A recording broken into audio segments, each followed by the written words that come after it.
welcome to Gutted. I'm Elise. And I'm Tony, and we're here to spill our guts about horror films. And today we have another episode for you. We are going to be covering Baby Blood, the French horror film from 1990.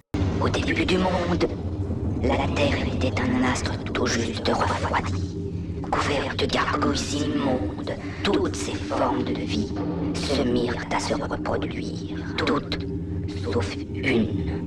Moi à qui il ne manquait qu'une chose, la naissance.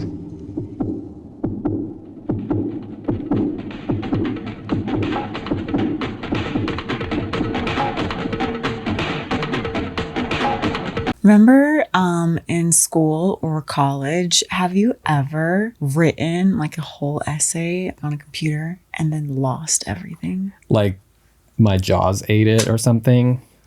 Yeah, your shark ate it. Your That's shark ate my your excuse. homework. My shark ate my homework. No, that's when you didn't do your homework at all and you went to school the next day and you're like, teacher, my shark ate my homework, or my dog.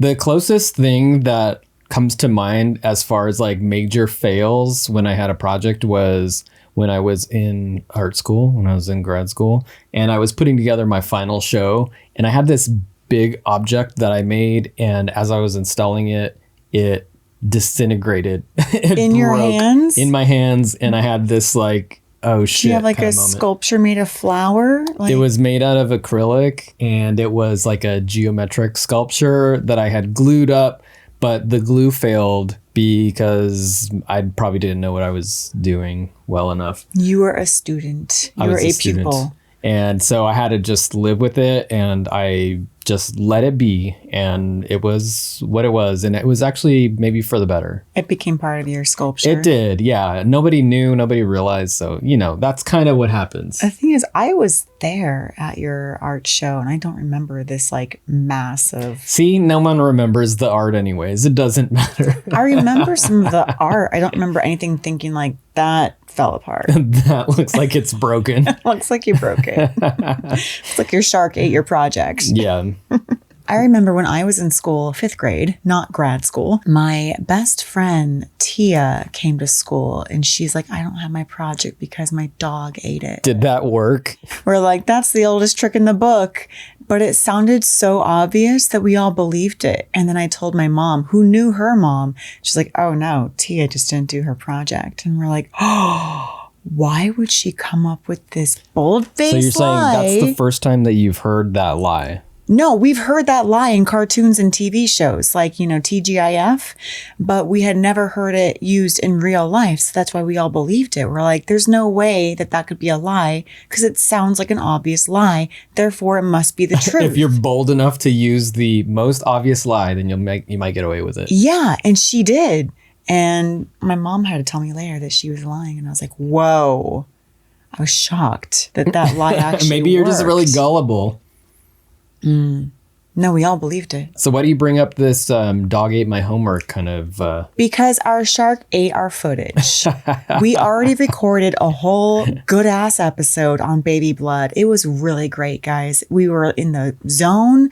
We were flowing. We had this amazing episode. We're just going back and forth very naturally. We had really insightful stuff to say about Baby Blood.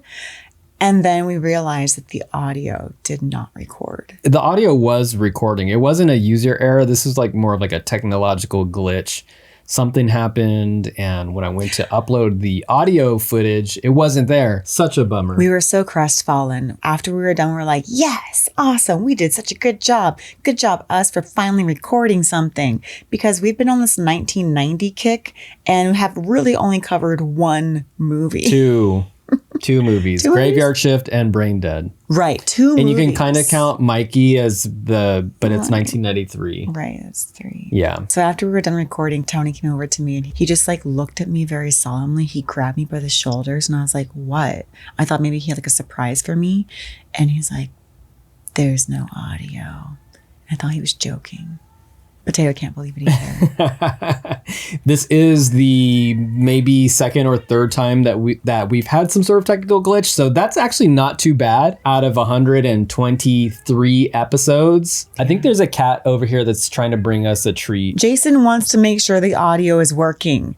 If you can hear Jason, then the audio is working. If you hear like a weird sort of garbled meow thing, they're usually bringing us a worm or a mouse of some sort. We have all these worms from baby blood.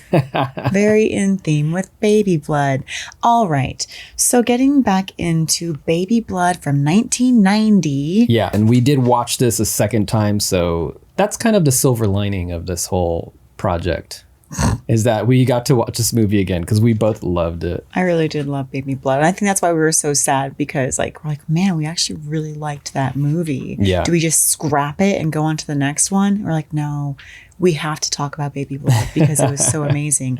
It was recommended to us by Sean Baker, who wrote this lovely book called Murder Virus and another one. But he sent us 2 books and told me to start with the other one first, but I got distracted and started reading Murder Virus first. And what's the name of the other one? I'll go get it. It's called Black Loves and Broken Hearts and Murder Virus. I wasn't expecting Murder Virus. And I was like, which one do we start with? And he was like, Black Loves and Broken Hearts. So what did I start with? Murder Virus. That's typical Elise. I don't mean to do the opposite of what people tell me. It just happens. And I just got really deep into Murder Virus. We got these 2 days ago. I'm already halfway through. It's a very easy, fun read. Maybe I'll find a tie-in with Baby Blood later on. We don't think that Sean actually recommended or suggested Baby Blood, but he mentioned it in the comments of a previous episode that we did, our last episode, which was obscure 90s trailers. Yeah, so we did trailer reactions to these random hidden gem, possibly horror movies from 1990, and one of them was Baby Blood. And I remember watching the trailer to Baby Blood thinking, this trailer's not very good. And I was feeling bad for the movie, thinking if this movie is good, I have no idea because this trailer gives me very little. And I remember watching it thinking, this is awesome. We need to watch this immediately. Really? And so, yeah. It was just lava and some little creature talking like this. I'm a little baby and I want to be born. It showed me a bunch of blood. It was short. It was 1 minute. There was a bunch of blood. There were bloody hands coming from a pregnant belly. So I knew it was going to be good. That already is just... I was uninterested. That was enough. Showing me lava erupting. But Sean was like, Baby Blood is nuts. And I was like, if it's nuts, recommended possibly from Sean Baker, writer of Black Loves and Broken Hearts, as well as Murder Virus, then I'm in. That's the thing. If you recommend anything to us, we'll do cover it. So we also have a buy us a coffee. If you want to buy us a coffee, because what's more fun than buying someone a coffee, just hanging out, buying them a coffee, then you can recommend what movie we discuss next. Yes. So if you donate to the pod, then we will cover the movie that you want. Doesn't even have to be in the 90s. It doesn't. So if you want us to cover, I think before we're like, well, you know what? We'll cover Annabelle and Insidious. If you want us to the cover movies Conjuring? that we typically don't gravitate towards. Not that we don't like them, but... What if it's recommended? We might look at it with a new lens. Yeah. What about The Nun 2? Would you do that one? Nun 2? I would give Nun 2 a rewatch if someone recommended it. Because I know you definitely hated that one after we saw it in the theater. I fell asleep, so maybe...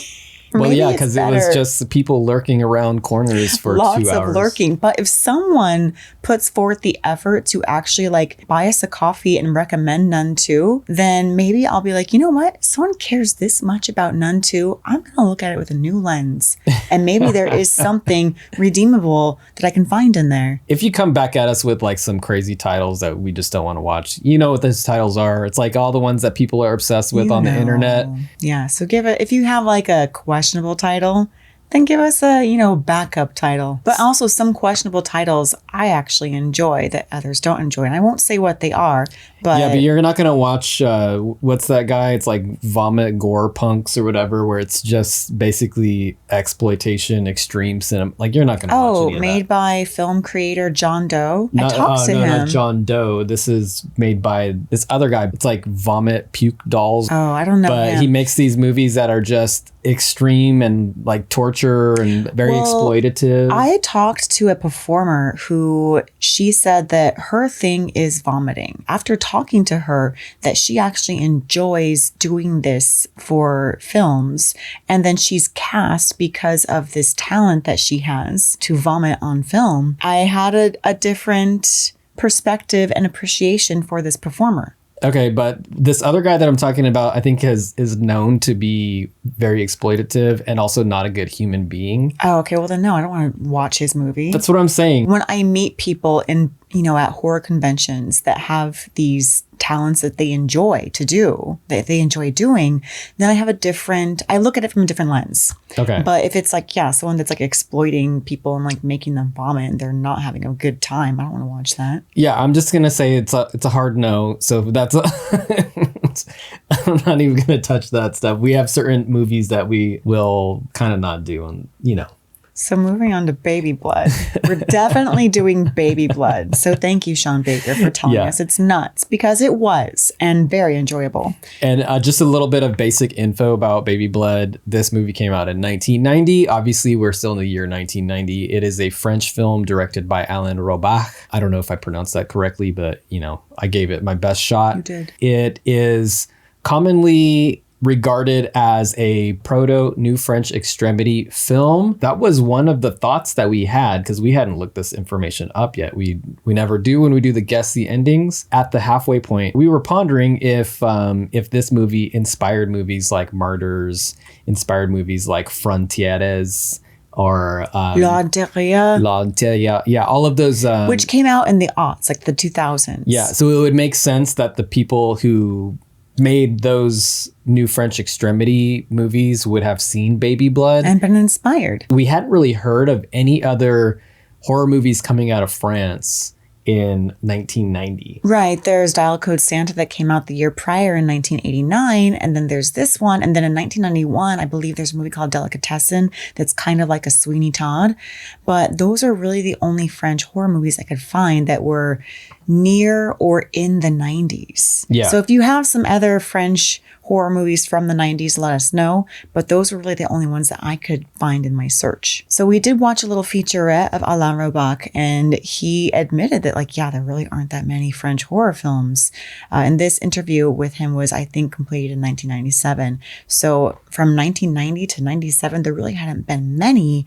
And he kind of said or voiced that he felt like almost a lone wolf in this business, wanting to make a horror movie in France when all the other movies in France at this time were comedies or dramas. And he didn't want to make those. He wanted to make a horror movie. And you could tell he's probably inspired by filmmakers like Cronenberg and Peter Jackson. There's definitely some scenes in here that are reminiscent of Dead Alive. Very splattery. Yeah, very silly, very splattery, very fun. He also mentioned that his initial idea for this movie was just to have a woman with something growing inside of her. And he said he wanted to make it the cheapest movie that he could possibly make. Right. He's like, what's more low budget than a single character with something inside her? And after that, it kind of spiraled, and he kept adding and adding and adding. So I don't know how cheap this movie was to make. I looked it up. It ended up being about $1 million. Okay. So, I don't know if that's adjusted for inflation. And, clearly this was in francs. Oh, 1 million francs? No, 700,000. Oh. I just looked it up on the internet, just a quick Google search. It said that the production budget was roughly $1 million. Wow. But it could have been, I don't know, who knows? So it's this passion project. He kept putting more money into it, and it paid off. I mean, not at the time, but now, metaphorically speaking. And who's in Baby Blood? We have our lead actress, Yanka, our central character, played by Emmanuel Escoto. We start the movie off in Central Africa. There are some animals being transported. We get a lovely POV of our animal. We don't know what animal it is. And then we end up in northern France. Then some circus, Le Cirque Loman, and all the tigers and lions are going nuts because there's a new animal in town, and it's a cheetah. It's a cheetah that is inhabited by a mysterious parasite. Yeah. In the beginning of this film, we have this almost documentary feature of the Earth's crust bubbling up. This creature is talking about its origins, how I've always been here. And I just need someone to be born and I want to be born. It's like, in the beginning, everything was born except for me. So this creature has been waiting since the beginning of time To be born. to be born in this woman. Tried a cheetah didn't Tried work. out the cheetah. So we meet Yanka. Yanka is this lady that lives in a circus, and she is with Mr. Loman, the circus owner, who's quite abusive. She's with a lot of people who mistreat her. Manhandler. Just in general in this entire movie. She's being mistreated left and right. Yes. So in the beginning, she's in this circus. She is the assistant to the tiger trainers or the lion tamers. And when she's in the cage with the tiger, she's got her little flaming baton, but the tigers are going berserk. Something's amiss at this circus. And she flees from the cage in a panic because the tigers are going crazy. And she goes back to her trailer, but she sees that Loman's in the trailer. She doesn't want to see him right now because he's going to beat her. So she goes to the cheetah seller. Like the person who delivered the cheetah. Right. The person that sold the cheetah to Mr. Loman. He obviously is interested in Yanka, and she's like, well, I know you're interested. I don't want to go back to my trailer, so I'll make out with you. Yeah. And Yanka in the beginning has this really interesting quality about her. It's almost like this animalistic quality where she... Like you would say that she's a caged animal? She's a caged Just animal. like the cages that we see in the beginning of this film. Just like the cheetahs, the tigers, The and the tigers, lions. yeah. They have this desire to be outside of the cage and do something more, but this is their environment. This is all that she knows, really.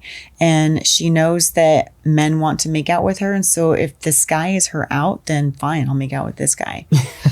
Mr. Loman catches on and, beats her, and she goes back to bed. What happens when she's in bed? When she's in bed, the cheetah explodes into a gooey mess. Inside of that cheetah is our parasite. We're going to refer to this parasite as Baby Blood. So Baby Blood needs a new host. Baby Blood finds Yanka and Sleeping nude. Right now, Baby Blood's a little worm. crawls up inside of her, and now they're going to be friends till the end. Now they're one. He crawled up her hoo-ha and she's pregnant. And she's like, oh no, I'm pregnant. Gotta get out of here. So she grabs like 40 cents and clothes, I guess, and a suitcase and runs away to some derelict building. And Mr. Loman finds her, tracks her down 1 month later. She's talking to herself. We don't know who she's talking to. She's like, no, I can't do it. Fine, I'll do it. And she stabs Mr. Loman to death. Baby Blood is a talking parasite. It can communicate with her. Other people can't hear it. She just hears it inside of her head. Yeah. The voice of Baby Blood is the director's voice. Alain Robac. And he kind of does this little, actually you did a great impression of it. I'm Baby Blood. I need my blood. You don't care about me. Kill.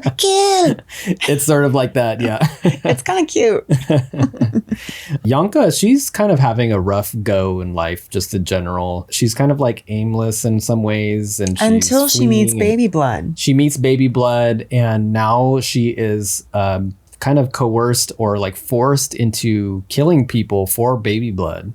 And Baby Blood has the ability to also abuse her and hurt her from the inside, knock up her uterus or, whatever, wherever it's living. Baby Blood's like, I can burst your belly open if you don't feed me blood. Yeah. See, I can cause pain. So she's kind of has to deal with nothing but abusive relationships. Yeah. And it doesn't stop at this parasite that is impregnating still her. abusing her from the inside. So now she has to kill for blood, and she starts with Mr. Loman, who is her first victim. She's in this derelict apartment. This apartment, it looks really cool. It's all grayed out. She's wearing this bright red robe. Well, until Loman comes and wrestles it off of her, and then she's just naked running around her apartment building. Yeah. There is a lot of her running around naked in this for sure. Only in the beginning though. So that I feel like her trajectory is interesting. She's very comfortable in her own skin and very comfortable being naked in these beginning scenes. And it's not until she interacts with Baby Blood more and more that she seems to become more reserved and she wears more and more clothes throughout the film. Well, she ends up getting a job, so maybe it's a money issue, because right now she's basically squatting in this apartment. She has a few smatterings of clothing, but she's drinking wearing water out of a hole in the ceiling. Yeah, she's wearing her red robe. Visually, I can see why they made the decisions for the red robe and the red blood against a gray background. It gives it this really stark contrast. It's very vibrant. Yeah. And when she does kill Loman, who is her first kill, she has a total cathartic rage moment where we get that POV from below. We're getting Loman's POV as she's above him, stabbing him wildly, and blood is spurting up into her face and all over her chest and saturating her already red robe. Yeah, we've seen this shot before in tons of other horror movies where it's the blood is just like splattering her. She's fully drenched in blood. But this one does it very well. It goes all out, and then she grabs her few possessions and flees the apartment building, and she comes across a sleeping homeless man, and Baby Blood's like, kill him, drink his blood, I'm hungry. And Yanka's like, I can't kill again. I'm just going to kill myself. And she tries to drown herself, but she can't do it. Now she's just like forced to live with this parasite that's growing inside of her. Yeah. And the movie really takes us on a journey. We do go on a journey. We cut to 2 months later. She is working as a busser at a cafe. We meet another character, Richard, who's a womanizer, fraternizing with Rosette, who's the cashier at this cafe. There's a really handsome extra behind him who I thought was going to say something and doesn't. This is a very minor and probably not important plot point, but I really thought this extra was going to say something. It did stand out because it's like he's in focus. He's standing right behind and looking at what's his name? Richard. And and then sits down right next to him, and you think that he's gonna have some sort of role, but doesn't have nothing any happens. Role. And I was honestly very distracted during this scene. I'm glad we watched it again because I didn't know what Richard or Rosette were saying because I was staring at this extra thinking he's gonna do something. He's gonna come over to Yanka and like take her away from this filthy place. He doesn't. He just eats his lunch and goes on his merry way. It's also worth noting that Richard is not, you said that he's a womanizer, but he's not like a suave guy. He's very goofy. He's got this funky early 90s style. Yeah, you might call him a clown. He's very clownish. We find out that, yes, he was a former clown. I want to touch on the style because that's another thing that stood out to me. We get to see all of those wonderful early 90s fashions again. Mm-hmm. Richard is wearing khaki pants and then this sort of like, remember those really lightweight jackets? What would you call that? It's almost like a jogging jacket. Windbreaker? A windbreaker, yeah. It's like a windbreaker, but it's really vibrantly, but also muted. It's got like a very pastel-y. Pastel, but vibrant pastels. And with a dress shirt underneath with some, also a vibrant print. And even Yanka later, she wears like this dress shirt that's really low cut. That's yellow, black, and white. With like it's like her going out shirt. Matisse-like faces all over it. Yeah. It's kind of cute, Just pining for the fashion of the early 90s. Yeah. Very bold. So Yanka is, doing her best to bus all these tables while Richard is watching her. And she becomes aware that he's watching her and tries to lure him downstairs to the basement so she can eat him. Then she's, foiled by Rosette, who's on to Richard's womanizing ways, and Yanka goes on her merry way home. And this guy's incessant. He's oogling her. He's like following her to restaurants. And so she does eventually relent and goes on a date with him. And he's like, you want to eat some oysters? And she's like, no, I want wine. And she guzzles 2 glasses of wine in like 30 seconds flat. And you can hear Baby Blood's like, oh my goodness, not more wine. I can't see straight. It's kind of funny and cute. And Yanka's laughing and he's like, Richard's like, oh, who are you laughing at? It must be me because I used to be a clown. Yanka's like, oh, trauma. You used to work in a circus like me. And then she can't eat him anymore because he used to be a clown. She's like, go home. And then we did cut at this point and we made some predictions. Should we say what they were? My predictions were fairly bad. I had 3 predictions. One, that she passes off the parasite to someone else and the parasite takes pity on her because they have started to become buddies. Then I made the prediction that the parasite will allow her to gain this confidence and kill all these men who treat her awfully. It's sort of like the inner carnal instinct or animalistic instinct that is what it represents or what it empowers her to be. Yeah, that kind of happened. And then my 3rd prediction, my whopper, was that we'll see the monster born. It'll erupt from the body of the person she passed it off to, and it'll look like a small alien humanoid, but a monstrosity, and then Yanka is going to kill it. Those were my predictions. All right, and we'll find out if those came to fruition. Mine were that she's going to eat the clown guy at Baby Blood's behest.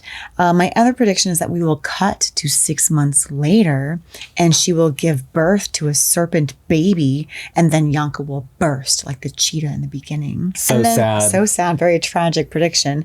And my third prediction was that the serpent baby would become like a Damien type of child from The Omen and take over mankind. Yeah. You know, thinking about these predictions and having now seen the movie twice, we were kind of on the right path. Yeah. And there's definitely elements of the parasite being some sort of ancient demon that is looking for a host. Is it an alien? Like it really could be Or just either like of an those ancient things. supreme being. Right. And then we pressed play again. She did not go upstairs and kill the clown guy that night after their first date. Instead, she follows a random guy to the subway station. And he's like, "You like to follow men?" She's like, "Mm-hmm." And then she stabs him in the neck, drinks his blood. Some people that are leaving out there are like, "Oh, look at those lovers." And then after they leave, Yanka backs up and leaves. And this guy, he put his all. He gives a wild death performance where he's pulsating Convulsing. and he's convulsating. The blood is like palpitating Shooting out of his neck. shoulder. He did not go quietly, and I appreciated that. He went all out. So now we're just going to kind of go over Baby Blood's tour of mayhem, because boy, does it pick up in the second half. In the beginning, Baby Blood's kind of modest, maybe just kills like one person, Mr. Lamont. But now that we're in the second half, Baby Blood goes wild. So we kill this random guy in the subway. Next, she goes home with Richard the clown and they have sex because Yanka has needs too. Baby Blood's like, that's weird. Baby Blood is learning about the world and Baby about Blood being is a human. learning. Also, Baby Blood grabs him. Grabs Richard. Well, yeah, he feels something. He's like, "Something grabbed me." She's like, "Whatever, dude, keep going." And then after they're done, Yanka gets up and goes to the kitchen and starts to smoke. And Baby Blood's like, "Don't smoke. Don't you know it's bad for babies?" And she's like, "Whatever, baby." So they kind of have this like almost sibling rivalry relationship. It's like a dynamic where one is trying to assume control over the other. Right. It's a total power struggle the entire movie. We learn that they do actually care for one another, even though in the beginning, Yanka's like, "I'm going to kill you." But now she's grown attached to Baby Blood, so to speak. It seems like they don't want to need each other, but they do. And they both equally need one another. Yeah. Yeah. So she does put the cigarette down. And then Richard wakes up from his slumber and he's like, "I know I just met you, but actually, I've never met anyone like you. I'm in love with you. Let's get married and have babies." Straight into a stab. Whoa. Like he wastes no time proposing marriage and having babies. Yeah. And Yanka understandably stabs him to death because it's like, who does that? Who proposes after one night of sex and wants kids? This guy, he's a goofy clown. He's a goofy He's clown. literally a clown. And Yanka's like, "That's too much. You went too far. I'm going to stab you." And she stabs the crap out of him. Doesn't eat Is him. that the sort of reaction that someone would have the impulse to do, but not Yes. act on it if they didn't have this demon parasite inside If you of them? didn't have a Baby Blood inside of you to encourage you to do this, then you might have those thoughts like, "Oh my goodness." Which brings me to murder virus. This might be an impulse that one might see in or read about in the book Murder Virus from Sean Baker. Check it out. Okay. I like that seamless plug there. Yeah. So she stabs him and it's so bizarre and catches you off guard and it's very entertaining. And in that same moment, Rosette, Richard's, girlfriend, finds her way to Yanka's apartment, bangs on the door and says, "I know you're in there." Yanka lets her in and ends up locking her in the kitchen with Richard's dead body. And then we cut away to Yanka fleeing, but not before Richard pops up and delivers a jump scare to Rosette and screams and then dies. Does it cut to 6 months later? 6 months later. So my Elise's prediction that we would cut to 6 months later comes true That was an oddly specific prediction. because we had already cut to 1 month later And then we cut to 2 months later, and I thought, well, 3 + 6 is 9. Okay, we're so going to cut that to was the logical. end Okay, of that makes her sense. gestation. Yeah. And now she's totally showing. She definitely looks pregnant. And she got another job. She got another job, so no one's questioning her ability to find employment. No. She was very scrappy, even though she did initially live in some squatter's den and drinking rainwater as her only source. Because that was almost like, that was her birth moment. Like, she wasn't born until she was impregnated by baby blood, ironically. So it's like she was living in this circus for who knows how long without access to the real world around her until baby blood went inside of her. When she was in that squalor of a, I don't know, apartment building and she killed Loman, that was like her birth. She was reborn in that moment. Yeah. And we're seeing her in her journey with baby blood, learning about the world, getting a job as a busser. And now she's got a job 6 months later as a cabbie. So the events that take place after this next time cut are pretty insane. She is on a path of chaos and destruction. Anyone getting in her way is getting offed or right.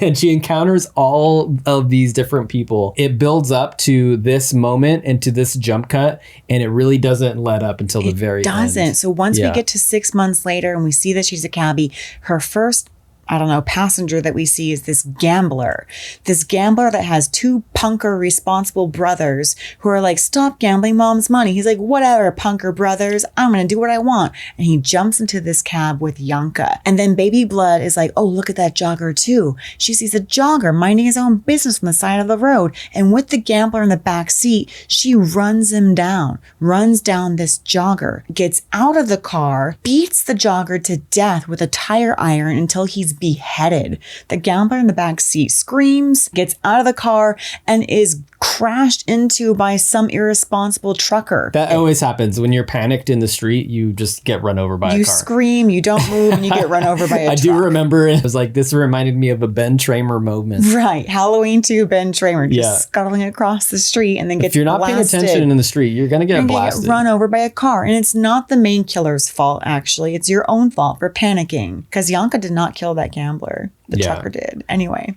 But now she's on like a full-on rampage. She's on a rampage. Before her next rampage, she does have a brief philosophical moment with baby blood. And baby blood is like, what kind of men do you like? She's like, I like men with sad eyes. And baby blood says, man who is sad is more intelligent. Animals are never sad, therefore not as intelligent as a sad man. And then baby blood's like, you know, Yanka, I get sad too sometimes, implying that baby blood is an intelligent being. Yanka in this moment does look sad herself, implying that she is becoming more wise with her sadness. There are characters throughout the film that are just silly and goofy and happy, and we get the feeling that they are the idiots of the world. And after baby blood is born, baby blood has a plan to go back to the sea. And then after 5 billion years, will emerge from the sea and evolve and take over mankind. And she laughs at this plan, She does. Because, you know, baby blood is playing the long game.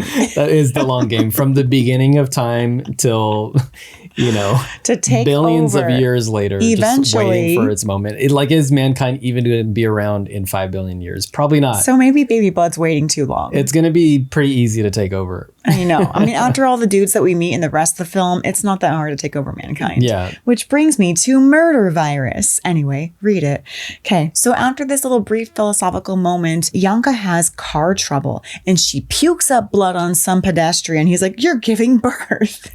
Another moment of idiocy from this man who doesn't know how babies are made and that you don't puke when you're going to go into labor. He throws her into another cab. Yanka overtakes this cabbie and crashes him into a wall. Cabbie dies. Yanka gets out of the car and there's this really cool moment where she's like delirious, maybe concussed, and she's floating through the streets. Yeah, it's one of those shots that you see a lot in a movie, but this one was done in a very interesting way. It looked like she was on some sort of skateboard or something, and the camera's kind of pointed up at the sky, and she looks really like out wistful. Of it. If it were made today, it'd probably be one of those camera rigs where they put the camera facing the person's face. Yeah. And it doesn't move from the person's face. Right. But in 1990, I'm guessing she was on some sort of like skateboard with the cameraman below her and just filming her from below. It was really cool. Anyway, she wakes up on some kind Christian woman's sofa. And the woman's like, you're going to give birth. Let me tell you all about it. It's going to hurt. She's like, excuse me, can I use the phone? I don't want to give birth. I'm just going to choke you out. And then she strangles this poor nice woman and jumps out the window. Mayhem. Next up on her mayhem tour, she goes to a park and she's talking to Baby Blood. She's covered in blood by this point, but no one really seems to care. Some dumb little boy in a cowboy hat comes up to her and says, bang, bang. His gun looks like a real gun. It looks like a real gun. Back in the day, you didn't have the little orange tip to signify that this is a plastic toy gun. No, it looks like a real gun. She takes the gun from him and says, go home, you little brat. She robs a blood bank truck. Very opportunistic. She needs blood. It makes sense. She needs blood. Why is there a blood bank truck there? Because sometimes they're there at parks trying to get blood, donated. And she finds it and tells everyone at gunpoint to get off the bus. There's some poor guy who's still being drained. And he's like, ah. She grabs the bags out of his arm, guzzles them down. He passes out. And then she absconds with this blood bank truck and drives off. The guy that was in the back seat wakes up, grabs the wheel, crashes the blood bank truck, and he dies. It's his fault, really, because he took the wheel and he's impaled with something. He's impaled with like 3 barbs of something. I don't know. And then 2 Yahoo paramedics come by. They're like, oh, they're dead. They put Yanka in the back of the ambulance. We hear Baby Blood from the inside saying, Yanka, wake up. You can't die because, she looks like she's dead. Her eyes are wide open. She looks pale and gray. And Baby Blood's like, wake up, Yanka. You can't die. I need to be born. We see her, this like set of her innards. It's all red and it looks like guts and stuff. It's really cool. Body chasms and all that. Yeah. So applause to Alain Robach, the director, for having all these really creative shots for this seemingly what he thought was going to be just a low budget, 1-person film. No, he pulled out all the shots here. And Baby Blood resuscitates Yanka's heart. Bum, bum, bum, bum. She wakes up, grabs a gas mask, sticks it onto the paramedic's face, and he blows up. Yeah, and you can see the oxygen filling up his veins, and then he just explodes. He explodes. I don't know if that would actually happen. I don't think that would happen, but in this movie it does, and it's cool. And then the driver pulls over. He's like, what's going on? And she pummels him with an oxygen tank, smashes his face in. Then some other nice guy in a truck stops by. He's like, look at all this blood. Another idiot, because he's not like bewildered by the blood or the guts. Yeah, but you forgot one important thing. She gave birth to Baby Blood here. In this moment, she gave birth to in the back of this ambulance. And this isn't an American ambulance. This is like a station wagon ambulance. Ghostbuster ambulance. It looks like the Ghostbuster car. It is completely covered in blood, and she is also completely covered in blood from this guy exploding. Yeah. Also, a terrible paramedic did not know how to do CPR. He attempted like 3 seconds. That was an awful attempt. And then he went back to his comic. She has baby blood, and we're like, what is it going to look like? Is it going to be an alien? Is it going to be a serpent? No, it is an actual infant, and it looks like a real infant. It's not like one of those 3-year-olds. It looks like a real infant. It looks like they got a real infant for this shot, and it's actually really cute. It's a lovely shot. They take away all sound except for the wind, and it's just Yanka cradling her Baby Blood, and it's adorable. Yeah, it's this really tender moment. It's a really tender Everything is covered in blood, except there's just like 2 little dots of blood on this infant. And I think they actually came from Yanka. Like she like kissed the baby's face and like got little blood on Baby Blood. It was so cute. And then that's when this little pedestrian comes up with his truck, and he's like, what's going on here? And then she escapes with Baby Blood into the car, and the car overheats, and she has to stop at this gas station. Baby Blood is crying. No one notices. She walks in covered in blood. And throughout the movie, she's progressively covered in more and more blood and guts, and no one pays it any attention. And I want to just say that maybe this is a choice on the director's part to say, like, you know what? Man is stupid, and only the sad and intelligent will survive, aka Baby Blood and Yanka. Maybe it was just a choice where if someone stopped her, then it would kind of ruin her momentum. I just want to think that like these are our intelligent creatures in the film, and therefore it doesn't really matter what happens to the rest of the characters because they are so consumed in their own lives. If they had smartphones, that's what they would all be doing. They would all just be on their smartphones.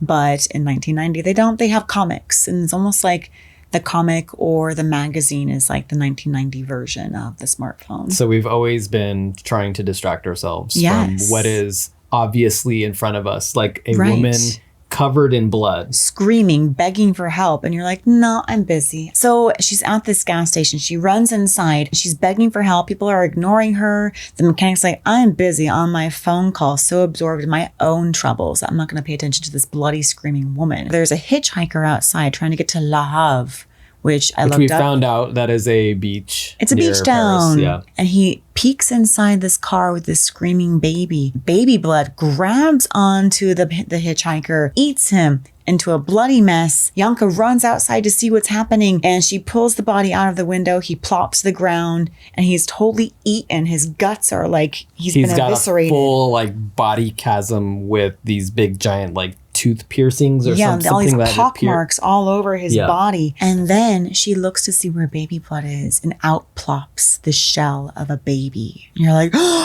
and it's like a silicone mold of a baby, probably a baby doll. Yeah, and you're like, and no. When it flops and hits the ground, it is shocking. Shocking, yeah. I was like, oh no, baby blood. And Yanka doesn't know what to think at first, but then she sees a slimy trail that came from the baby blood skin and is going to a bus full of footballers. So she follows it onto the bus and she asks the bus driver, can I get on the bus, please? And the bus driver covered in blood. Bus driver doesn't notice. The bus driver, who's drunk, is like, fine, get on the bus, but don't wake up the footballers. And she's like, okay, I won't. So she gets on the bus. She's looking for her baby. One by one, these footballers wake up and they see this woman. Pay you no mind that she's covered in blood. She's a woman. And it gets real creepy real fast. Yeah, they are mauling her. They're basically like ready to assault her. Right. And the look of glee on all of their faces. There's only one footballer who's like, leave her alone. And the rest of them are grabbing and groping at her until the bus driver is face hugged by baby blood. Which was my prediction that we're going to see baby blood being born. I said that it would look like a small alien. And it humanoid, did. But a monstrosity. So yes, we did get humanoid and we got monstrosity. I predicted that Yanka would blow up. That didn't happen at this moment. She did.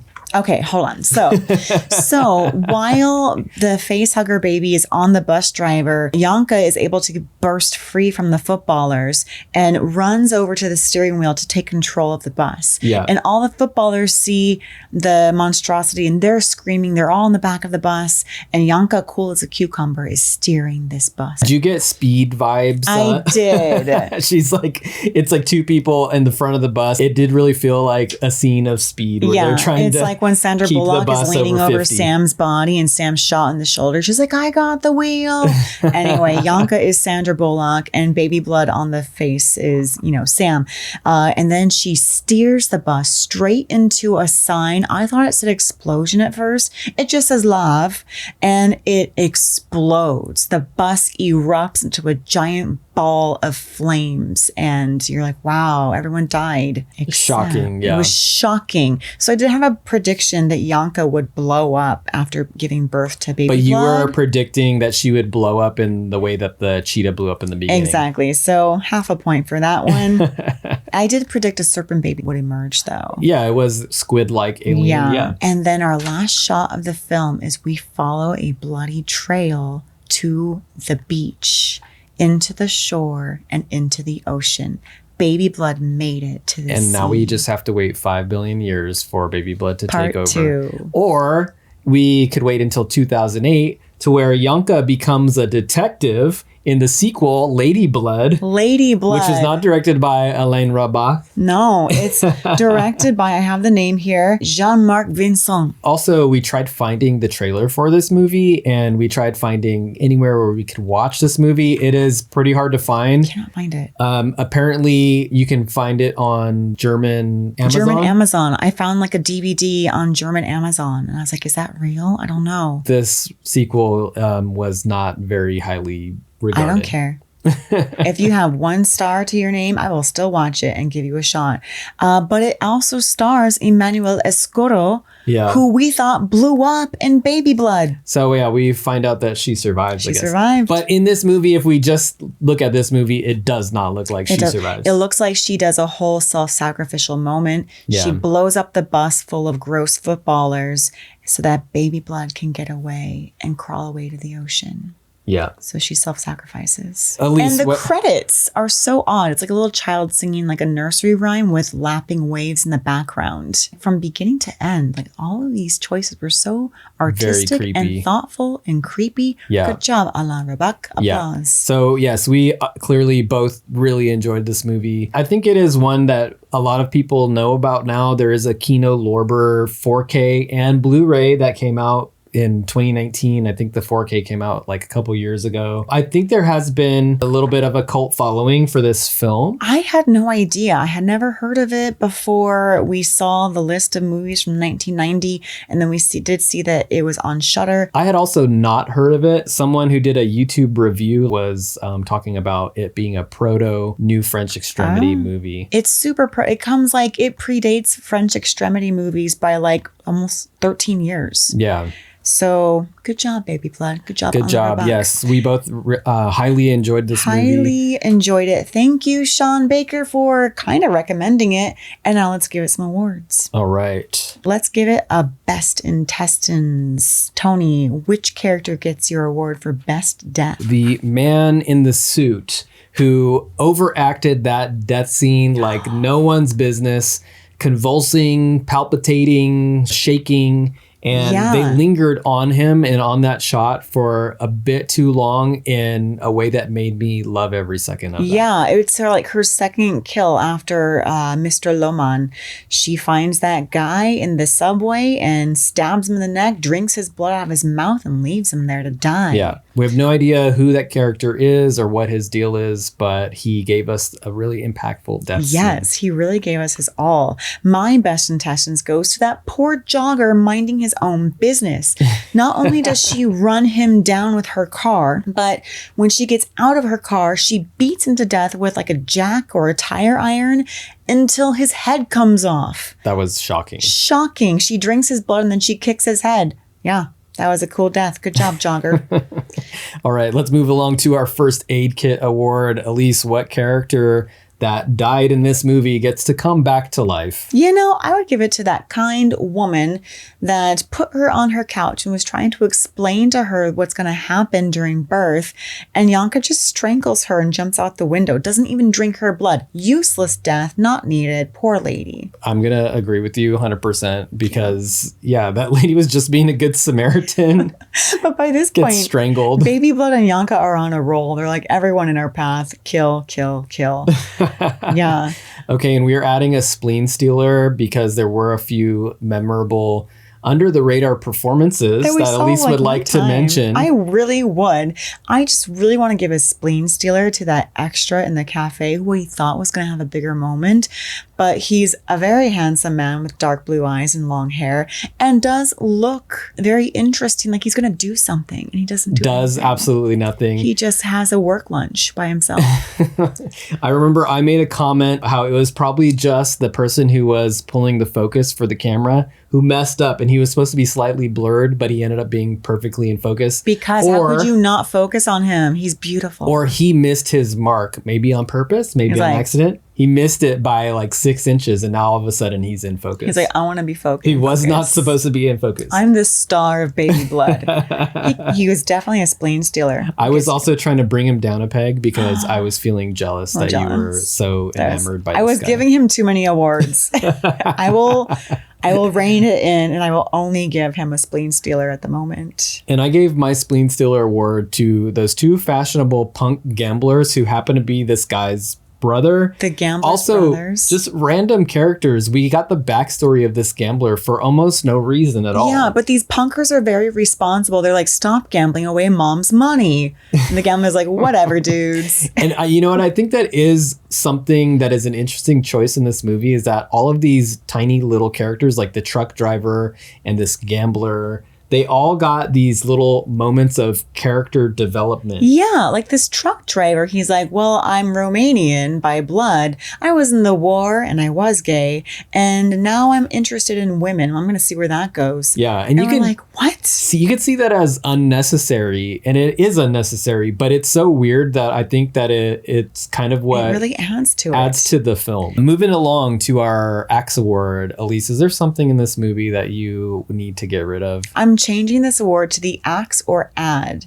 I'm going to add a line for our attractive extra in the cafe because I was just like, he is too attractive to not give him any lines. I want to know his backstory. Why is he at this nasty little cafe for his work lunch? But did you see all of the other customers at this cafe? The next day at the cafe, there was another attractive extra who was behind the person in line. And I was just like, these are all budding French movie stars. They're all trying to like get a little sliver of attention so that they will be noticed and put into another movie. And at this cafe in the front window, it did say Baby Blood 2 coming soon. And we're like, oh. Which I didn't notice the first time, but the second time we watched it. In the interview with Alain Robach, the interviewer asked him like, oh, Baby Blood 2, is that coming? And in 1997, he's like, no, that was just a joke. Yeah. Little did he know, Lady Blood was coming in 2008. So it was very prophetic.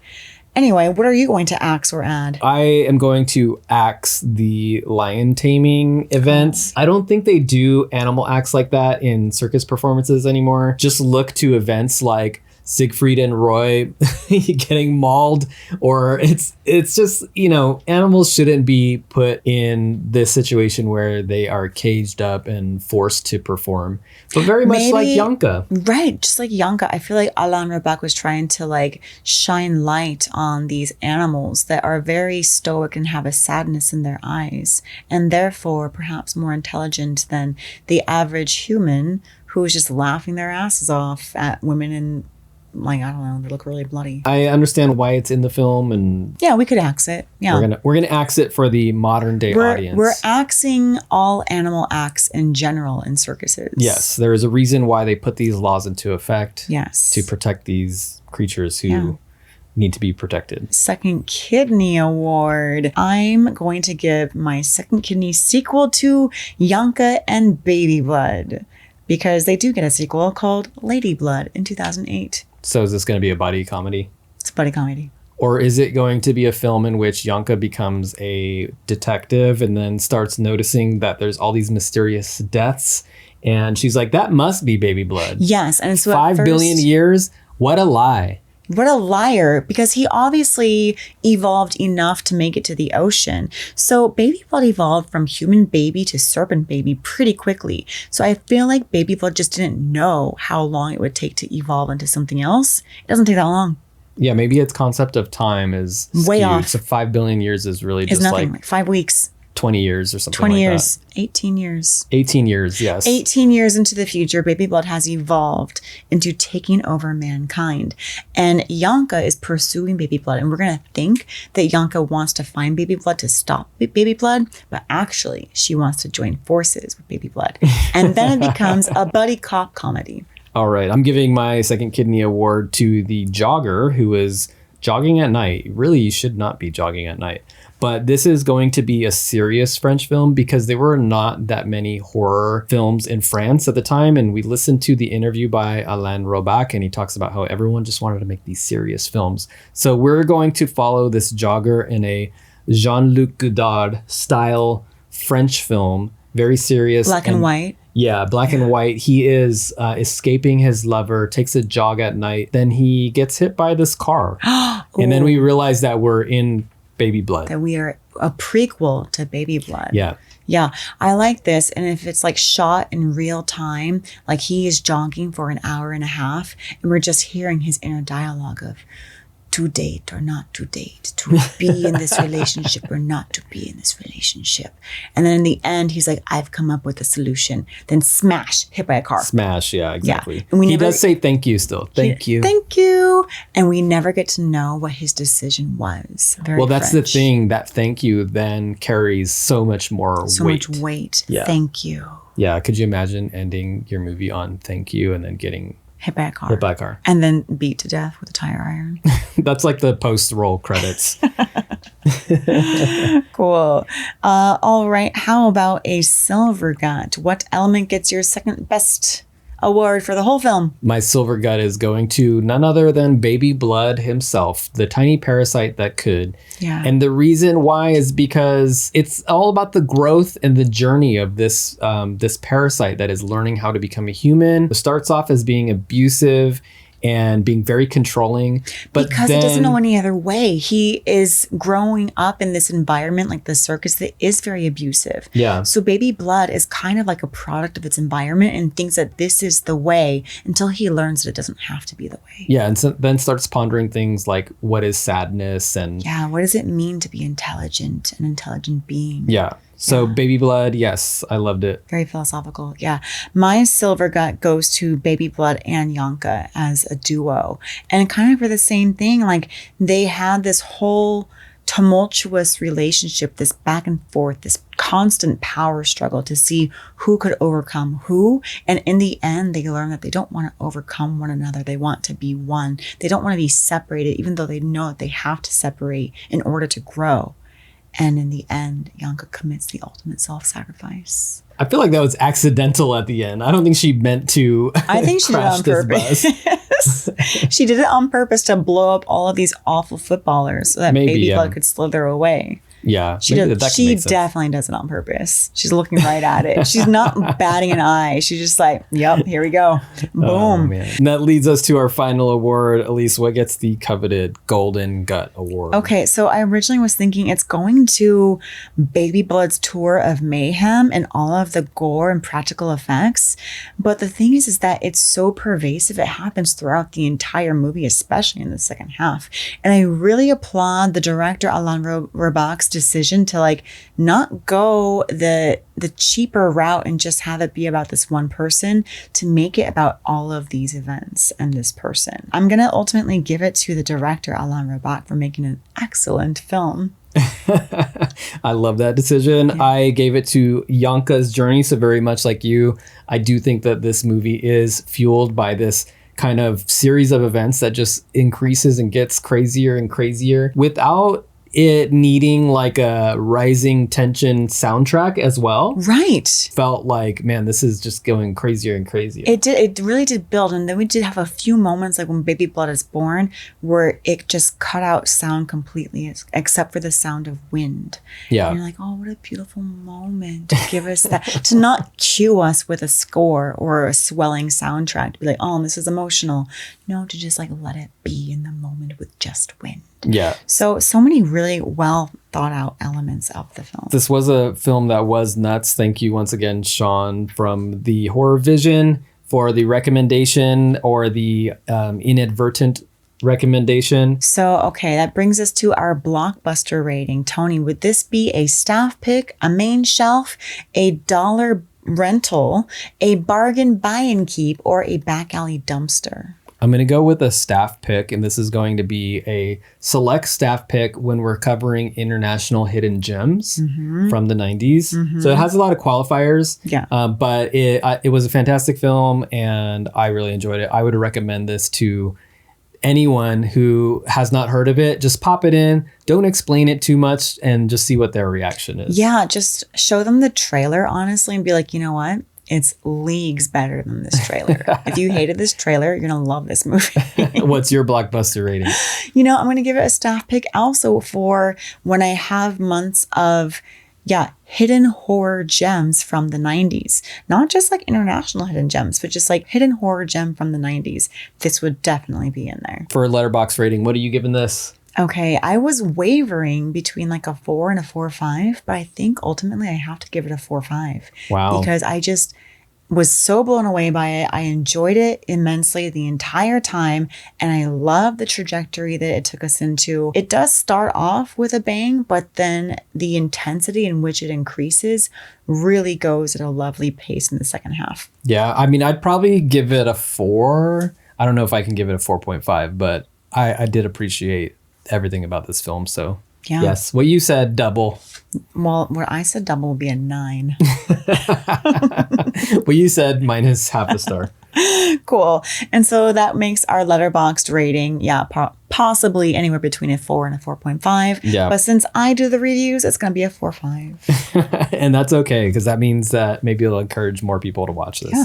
A couple other things about Baby Blood. It is a very bloody film, but doesn't have gore in like a modern day sense where it's just like lingering and it's gushy and it's showing all of the decapitations and all of that. It's a lot of it is implied. Yeah. Which I think is just as effective. I love it. It's got a ton of blood. Not only is Yanka covered in blood, but all of the sets and all of her victims are also just splattering blood. It's very bloody. It's a very bloody film. And it has to be to like show that Yanka is in this like continual state of rebirth throughout the movie. With every kill, she's growing more and more. And so she's just constantly getting covered in more blood and membrane and tissue. And we found out that the special effect makeup and gore effects were done by the same person who did Martyrs in 2008. His name is Benoit Lestang. So that would make sense why it had these effects. Interesting. Any other last words or tidbits? Are we taking this Baby Blood and the connection of this woman being pregnant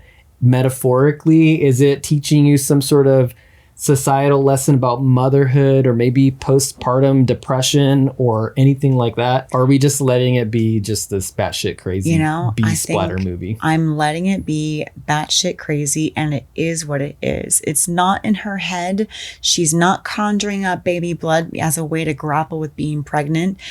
Baby blood actually is there. And everything that we're seeing and hearing, it is what it is. Not a metaphor for anything except for maybe one's own journey in life and constantly having a moment of rebirth with every big kill that you have to complete, every big step that you take.